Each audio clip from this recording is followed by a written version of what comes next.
arsala rasulahu Muhammadan ila kafatin nas wa anzala ma'ahul kitaba liyufarriqa bihi bainal haqqi wal batil wa bainal ma'rufi wal munkari wa hadana ila siratihil mustaqim. Asyhadu an la ilaha illallah wahdahu la syarikalah wa asyhadu anna Muhammadan abduhu wa rasuluhu la nabiyya ba'dah amma ba'd. Allahumma la sahla illa ma ja'altahu sahla wa anta taj'alul hazna idza syi'ta sahla. Alhamdulillahirabbil alamin. Mudah-mudahan iktikaf singkat kita pada siang hari ini disertai dengan rahmat, berkah dan ridha dari Allah Subhanahu wa taala. Amin ya rabbal alamin. Bapak Ibu jamaah salat zuhur yang dirahmati Allah, alhamdulillah hari ini kita kembali melanjutkan pembahasan kita masih di surah Al-Balad ayat ke-6 insyaallah, surah ke-90 dari Juz Amma. Di pertemuan sebelumnya berakhir di ayat ke-4 bahwa sumpah Allah ya, kepada negeri Mekah, kemudian sumpah Allah untuk seorang ayah wa walid wa mawalad. Allah hanya ingin menyampaikan bahwa manusia itu dalam keadaan kabat, capek, lelah. Itulah manusia. Jadi hidup ini akan selalu bertemu dengan kelelahan demi kelelahan.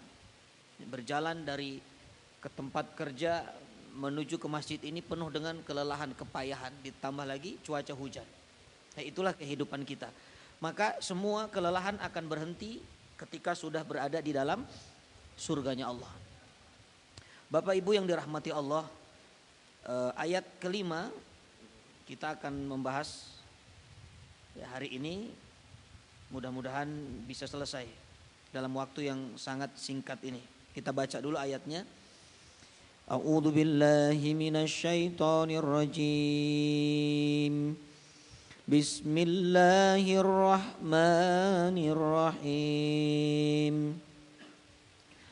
Ayahsabu an lan yaqdira alaihi ahad yaqulu ahlaktu malan lubada ayahsabu an lam yarahu ahad alam naj'al lahu ainain walisanan wa syafatain wa hadainahun najdain falaqtahamal aqabah wa ma adraka mal aqabah fakku raqabah أو إطعام في يوم ذي مسغبة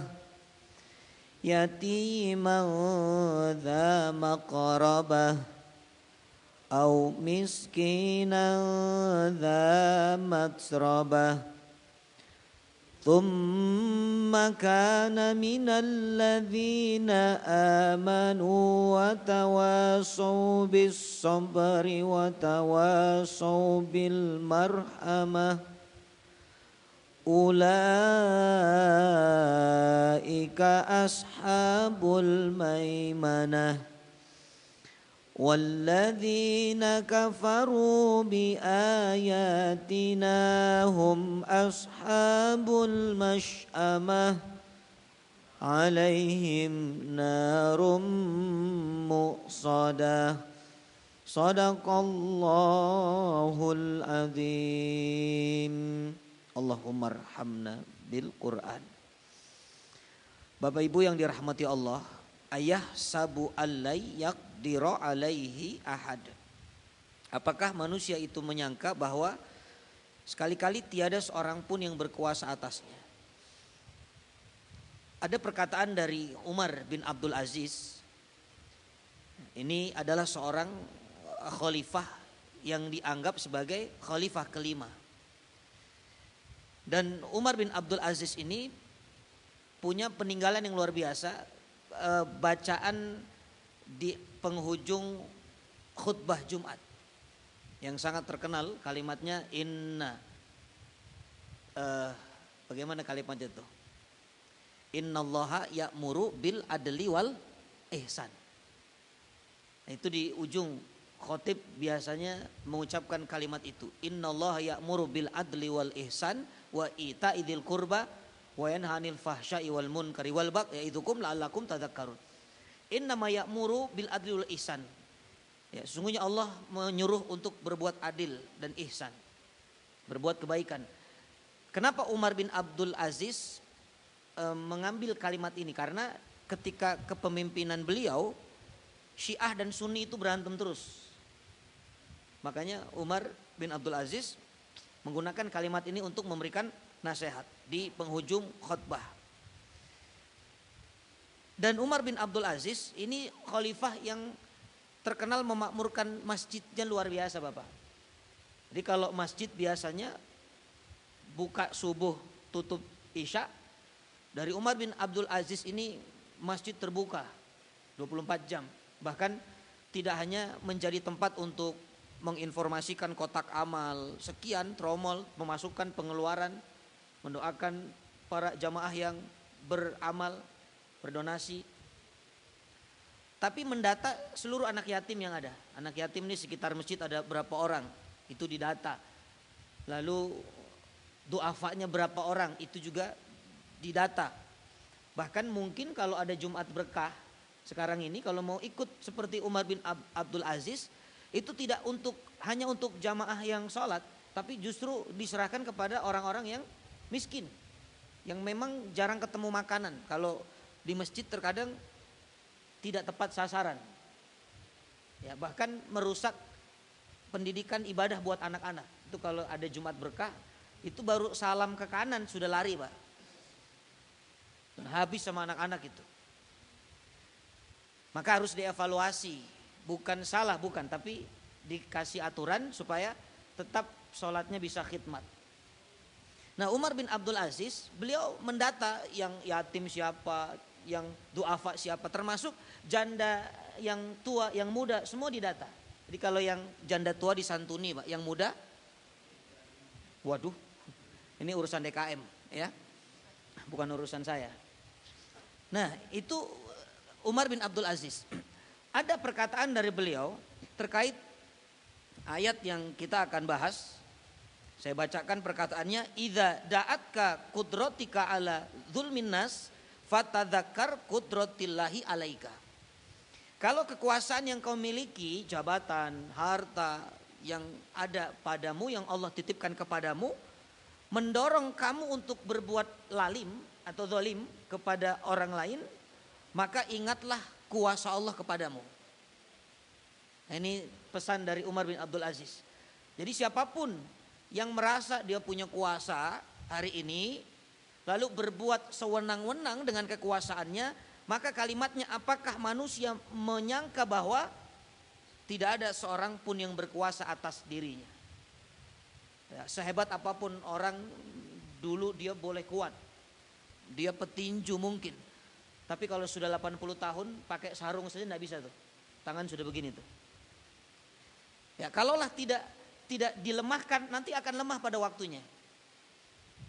Nah, ini untuk orang-orang yang kafir. Jadi ayat ini berbicara untuk orang-orang yang mengingkari Rasulullah SAW, mengingkari hari kebangkitan. Ya, kata Allah, memang dikira kamu berbuat sewenang-wenang, tidak ada yang berkuasa atasmu. Nanti akan ada waktunya. Bahkan di ayat setelahnya Allah mengatakan, yaqulu ahlaktu malan lubada. Ini perkataan orang-orang kafir, orang yang banyak harta. Wah, dia punya punya sumber harta yang berlimpah. Lalu dia mengatakan, ini bisa disebut mungkin perorangan. Di zaman dulu ada Abul As'ad namanya. Abul As'ad itu orangnya kuat, Bapak. Saking kuatnya, kulit unta setelah diseset kulit unta diletakkan di bawah, lalu Abul As'ad berada di atasnya menginjak kulit unta itu, kulit untanya ditarik, dia tidak bergoyang. Bahkan kulit untanya yang sobek.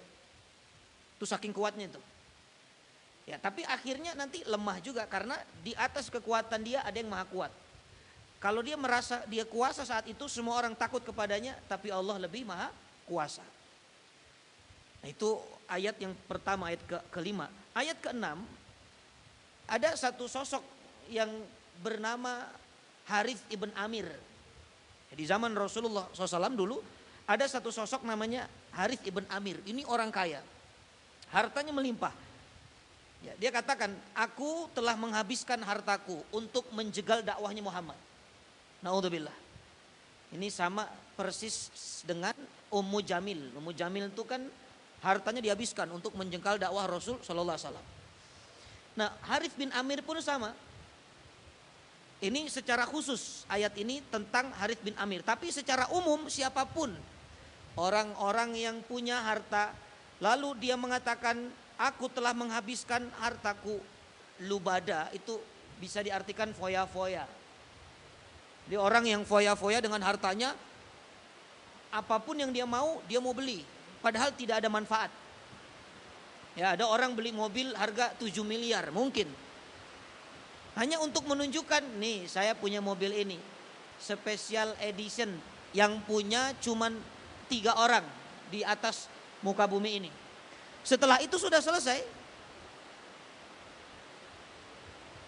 Yang suka jalan-jalan kemana-kemana, tidak ada manfaatnya, hambur-hamburkan uang. Ini termasuk ayat ini. Yaqulu ahlaktu malal lubada. Ahlaktu, Allah menggunakan kata ahlaktu itu halak. Halak itu artinya binasa. Ya kan? Halak, binasa. Sia-sia, hancur, nggak ada manfaatnya. Jadi orang-orang yang terbiasa dia foya-foya, dia menghambur-hamburkan harta, tidak ada manfaatnya. Lalu Allah katakan lagi, ayah sabu alam yarahu ahad. Apakah dia mengira bahwa tidak ada seorang pun yang melihatnya? Memang mereka melakukan itu tidak ada yang lihat. Bapak Ibu, saya tanya, kalau saya memberikan uang kepada orang, saya bagi-bagi uang, berarti saya banyak uang, saya punya uangnya, saya bagi-bagi tuh. Kalau Allah menciptakan mata, maka Allah pasti maha melihat. Itu isyaratnya begitu. Jadi jangan dikira orang yang menghambur-hamburkan harta, foya-foya, tidak ada manfaatnya. Dia merasa kuasa dengan hartanya, dia mampu melakukan apapun. Jangan mengatakan tidak ada seorang pun yang melihatnya. Allah tahu itu. Ya, Allah lihat itu. Bahkan Allah tanya, alam naja'alahu ainain. Bukankah kami telah memberikan kepadanya 2 mata? Allah kasih mata, tapi gak pernah melihat tanda kebesaran Allah. Ya, Allah menciptakan mata itu bukan untuk melihat yang maksiat, bukan untuk melihat yang terbuka auratnya. Tapi banyak di antara kita mungkin mata ini digunakan untuk hal yang sia-sia. Ya, Allah sedang mengingatkan kita melalui surat cintanya ini. Alam naja'alahu ainain. Kalau ada orang maksiat, itu orang yang foya-foya, itu orang yang mencari dunia dengan matanya. Emang mata dari siapa? Dari Allah. Yang menciptakan mata, Allah. Bahkan dia menghambur-hamburkan hartanya. Memang harta dari siapa? Dari Allah. Ya, makanya kalimatnya wa mimma razaqnahum yunfikun. Dari apa-apa yang aku rezekikan kepadamu infakkan. Walisana wa syafatain. Dan Allah juga memberikan lisan wa syafatain dan 2 bibir. Kalau Allah mengatakan Allah memberikan lisan, maka Allah juga maha berbicara. Ya, Allah bisa bicara. Makanya ada firman-firman Allah, kalam Allah. Wa syafatain, 2 bibir. Orang tidak akan bisa berbicara Bapak Ibu kalau tidak punya bibir. Coba kita bisa ngomong bibir aja karena ada bibir. Coba kalau nggak ada bibir, wiwir, itu kan?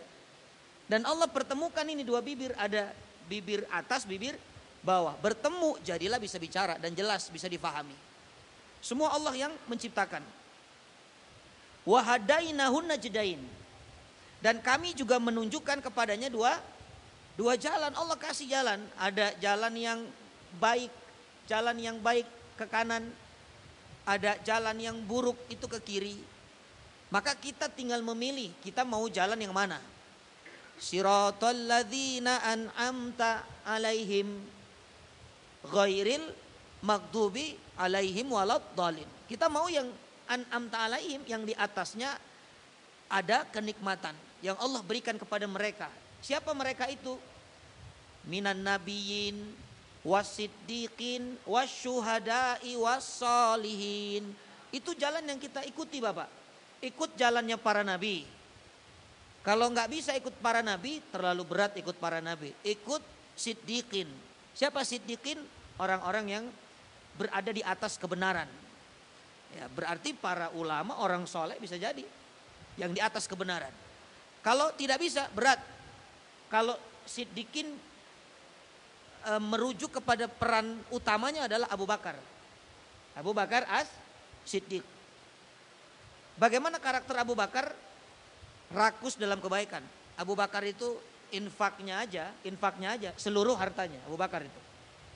Abu Bakar itu sebelum orang melakukan kebaikan, Abu Bakar sudah melakukannya. Itu namanya Siddiqin.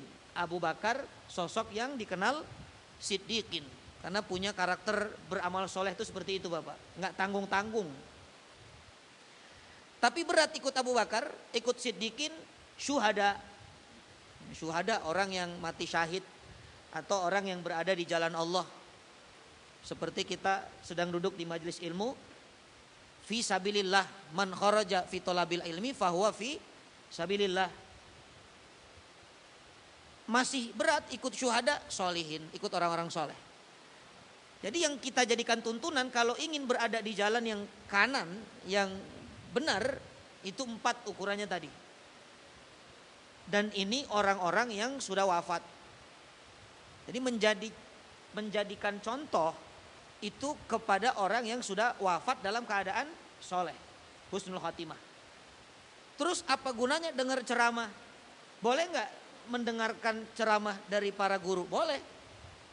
Tapi jangan guru itu dijadikan teladan sampai fanatik terlalu berlebihan, maksudnya begitu.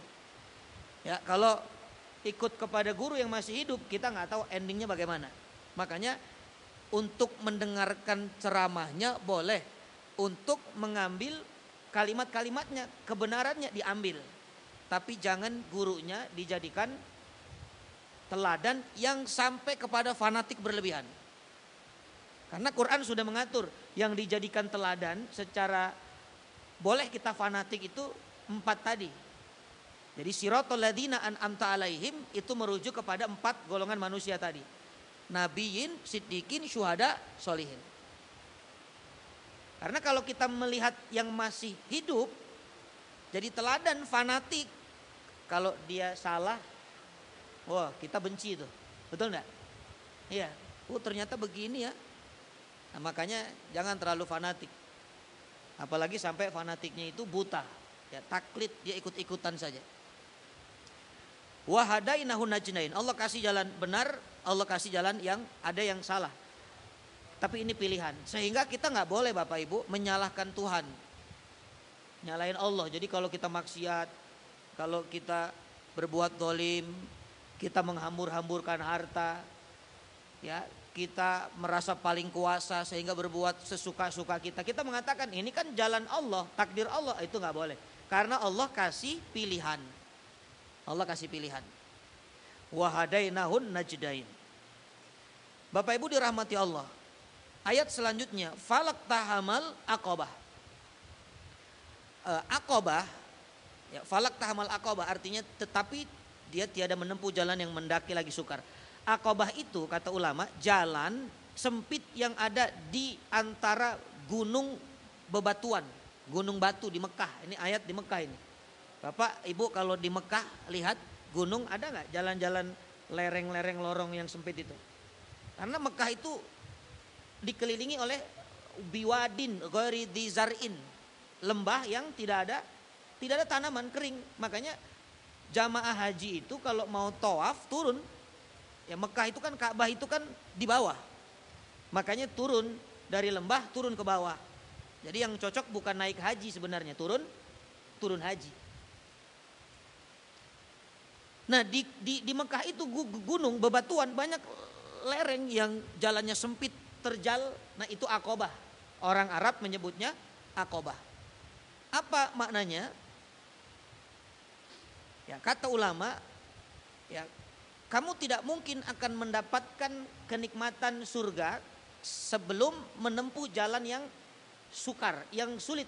Seperti seolah-olah berada di gunung bebatuan yang jalannya itu sempit dan naik turun, terjal. Nah itu makna dari ayat ini. Lalu ditanya lagi, wama adraka mal aqabah. Kalau Allah bertanya, wama adraka mal aqabah, itu maknanya kita nggak akan pernah tahu jawabannya kecuali Allah yang menjelaskan. Itu kata-kata wama adraka. Makanya setiap ada ayat wama adraka mal hutamah, Allah jawab kan? Wama adraka mal hutamah narun hamiyah, dijawab. Wama adraka ma lailatul qadar. Lailatul qadri khairum min alfi syahr. Ya, mal qari'ah wama adraka mal qari'ah yauma yakunun nasu kal farashil mabathut, dijawab. Itu kalau pertanyaannya wama adraka pakai fi'lul madhi. Tapi kalau kata kerja mudhari wama yudrika la'allahu yazakka, Allah nggak jawab. Ya Allah nggak jawab kalau itu. Tapi kalau wama adraka itu dijawab. Wama adraka mal aqabah, apa yang dimaksud jalan yang sukar itu, yang diibaratkan seperti gunung yang ada jalan lubang kecil lalu terjal, maksudnya apa?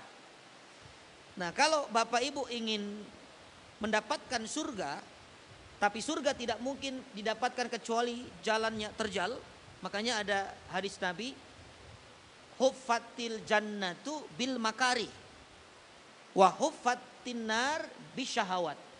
Surga itu dihiasi dengan sesuatu yang kita benci, kita nggak suka. Ya sholat, nggak suka itu sholat. Siapa yang suka sholat? Nggak ada. Ngaji, ini ngaji, Bapak suka ngaji? Bapak mana? Lebih suka kajian atau gajian? Hah? Gajian lah. Nggak suka, jadi ini karena hujan aja. Ini kalau ndak hujan mah hilang ini, subhanallah. Jadi ini karena hujan aja, lama-lamain aja ndak apa-apa Ustaz. Nunggu reda juga kita, subhanallah. Ya, kita nih basicnya nggak suka Pak, karena Allah sudah mengatakan melalui lisan Rasulullah SAW, surga itu dihiasi dengan sesuatu yang kita benci, kita nggak suka. Makanya perintah sholat atau panggilan sholat itu kalimatnya as-sholatu khairum minan naum. Sholat lebih baik dari tidur. Ya, tidak pernah mengatakan enak. Soal ibadah itu tidak dikatakan enak, tapi baik. Jadi kalau ditanya ngaji enak atau enggak? Enggak enak. Tapi ngaji baik atau enggak? Baik. Karena yang enak-enak itu urusannya adalah syahwat. Makanya neraka wa khuffatin nar bisyahawat. Neraka itu dihiasi dengan syahwat yang enak-enak tuh. Zina, enak tuh zina. Ya, selingkuh, enak itu. Ya. Ngerokok, enak itu. Rokok tuh. Siang-siang Ramadan itu enak. Subhanallah. Makanya ingin masuk surga, Aqabah jalannya wuli-kaliku terjal, jalan bebatuan, itu dianalogikan di dalam Al-Quran. Maka apa yang menjadi jalan kita untuk menuju surganya Allah? Bagaimana jalan yang sukar itu? Dikatakan satu, fakku raqabah. Fakku raqabah yaitu melepaskan perbudakan, membebaskan budak. Susah kan membebaskan budak? Seandainya sekarang masih ada Bapak, tidak semua orang mungkin mau. Karena biayanya juga besar. Dulu yang pertama kali membebaskan budak itu adalah sahabat Abu Bakar radhiyallahu anhu. Siapa yang dibebaskan? Bilal bin Rabah radhiyallahu anhu. Apalagi yang jual kan, kalau membebaskan budak tuh terserah yang punya, mau berapa kayak dijual, ya kan? Mau berani bebasin Bilal nih, ya 200 juta. Karena tidak ada ukurannya dan tidak ada pembebasan budak dari Shopee, nggak ada. Kalau dari Shopee bisa murah, ada promo biasanya. Subhanallah. Atau kalau sekarang membebaskan tawanan perang. Kalau ada yang ditawan, bebaskan tuh. Saya teringat dulu almarhum Kiai Haji Muhammad Arifin Ilham itu rame beritanya. Ketika ada demo, ada salah satu, ya saya tidak tahu itu siapa, itu ditawan itu kan, ya bahasanya bukan ditawan, pokoknya tidak dilepaskan lah sama pihak yang berwajib itu. Didatangi oleh beliau kan, dibebaskan. Nah mungkin yang paling kecil seperti itu, fakku raqabah. Au it'amung fi yaumin di masgobah, atau memberi makan pada hari kelaparan. Jadi ternyata di Quran ada hari kelaparan, Pak. Kenapa Allah menyebutkan hari kelaparan? Ini isyarat dalam beramal soleh itu ukurannya, ketika semakin dibutuhkan, maka itu semakin diutamakan. Misalnya Bapak memberikan makan kepada orang, itu bagus di hari-hari biasa. Tapi di saat banyak yang kelaparan, memang hari itu dibutuhkan. Misalnya bencana, ya kemarin bencana di mana tuh, Sumatera, banyak yang butuh makanan, mungkin kelaparan, tidak makan berhari-hari. Nah itu lebih diutamakan. Dari siapapun yang memberi makan di hari itu, hari kelaparan, itu nilainya lebih bagus. Itu konsep beribadah itu. Jadi pahalanya lebih besar ketika apa yang kita berikan semakin dibutuhkan. Makanya kalau mau memberi, Pak, cari waktunya ketika memang butuh semua. Makanya Bapak ketika ingin menginfakkan THR-nya, itu lebih bagus ketika memang Ramadan. Musim orang butuh THR, itu lebih hebat.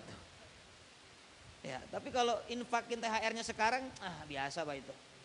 Ya, ada THR sekarang. Ada Pak, tabungan hari Rebo.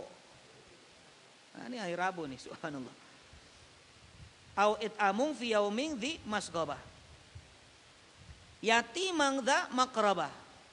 Kepada anak yatim yang ada hubungan kerabat.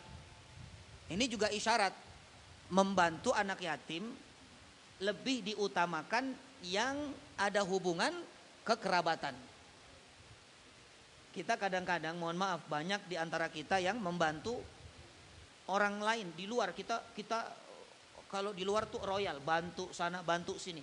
Padahal ada kerabat sendiri yang kesusahan, mungkin itu anak dari kakak kita. Ya, kakak kita sudah meninggal, lalu anak itu hidup sama ibunya. Tapi kita abaikan itu. Kenapa? Karena dulu kakak emang musuh sama saya waktu hidup, pelit sama saya, dendam dia. Padahal Quran memberikan isyarat, itulah yang lebih harus kita perhatikan, yang ada hubungan kerabat. Kalau kita bersedekah kepada kerabat, Pak, pahalanya dua. Satu, pahala silaturahim. Yang kedua, pahala kekerabatan. Kan banyak orang maunya tuh bantu infak di luar. Sementara keluarganya banyak tidak diperhatikan.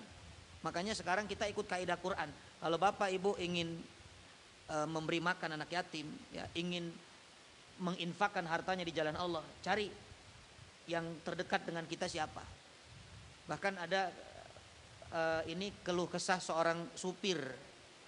Supir ini punya bos, Pak, bosnya hebat. Bosnya itu berbagi makanan ke sana ke sini, tapi supirnya tidak pernah dikasih, subhanallah. Ya, kadang lupa dengan yang dekat, fokus kepada yang jauh. Yatimang dza maqrabah, au miskinan dza matrabah, kepada orang miskin yang sangat fakir. Ini kaidahnya, kalau ada kata-kata fakir miskin di dalam Al-Quran, itu maknanya yang fakir lebih rendah levelnya daripada yang miskin. Itu kalau dua-duanya disebutkan. Tapi kalau Allah menyebutkan hanya miskin, hari ini makan, besok bingung makan apa besok, itu fakir tuh, nggak ada bayangan. Tapi kalau miskin, dia punya makanan, dia punya penghasilan, tapi lebih besar pasak daripada tiang, itu namanya miskin. Nggak nutup. Ya, gaji 5 juta, beli skincare 7 juta. Itu miskin. Makanya hasilnya Cika, muka Cina, kulit Afrika. Karena skincare-nya belum lunas itu, subhanallah. Nah, ini Quran menyebutnya miskin, berarti termasuk fakir. Jadi kalau kita ingin menjadi ahli surga, bebaskan budak tadi, bebaskan budak atau tawanan perang. Itu jalan terjalnya itu, tantangannya itu. Kemudian kasih makan anak yatim atau tapi yang kerabat didahulukan. Yang kerabat didahulukan. Kemudian yang miskinnya itu betul-betul miskin yang parah. Jadi kalau ada 2 orang miskin, kita ukur nih cara memberikan mana yang dibantu. Tanya, mana di antara 2 yang lebih miskin? Ya Bapak wawancara aja. Bapak maaf, Bapak dua-duanya miskin kan? Iya. Coba yang paling miskin angkat tangan. Subhanallah. Insya Allah angkat tangan semua itu. Orang kalau sudah miskin ngaku miskin saja dia. Nah, tapi kita bisa lihat, tanya, survei, ya cek. Ya au miskin anda matrobah. Bahkan dikatakan matrobah itu Pak turab. Turab itu debu, tanah.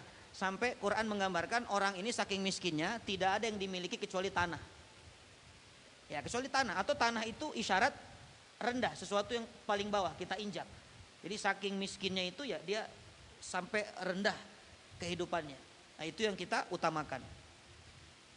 Tapi ada syaratnya. Kita membantu semua itu tadi ada syaratnya. Tsumma kana minal ladzina amanu wa tawassaw bis sabri wa tawassaw bil marhamah. Apa syaratnya? Minggu depan. Ya. Karena sudah lewat waktunya dan sudah mulai reda hujannya. Ya. Maka insya Allah kita cukupkan hari ini. Semoga apa yang disampaikan menambah hasanah dan kebaikan.